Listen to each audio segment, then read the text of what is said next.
I think if you choose the wrong products, one, you get lower performance, so there's less savings.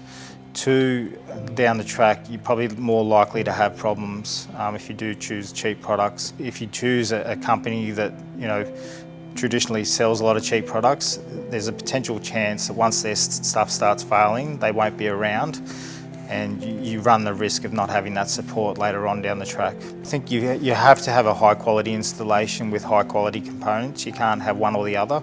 But you need the good installer, because even if you have high quality components, if they're not installed correctly, you can void warranty.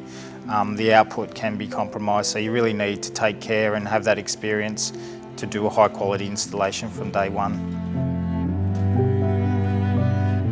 Any electrical industry, I believe, you get what you pay for. You want to make sure you invest your money in some good quality components that are going to last a long period of time, give you high savings, low risk, and have that backup.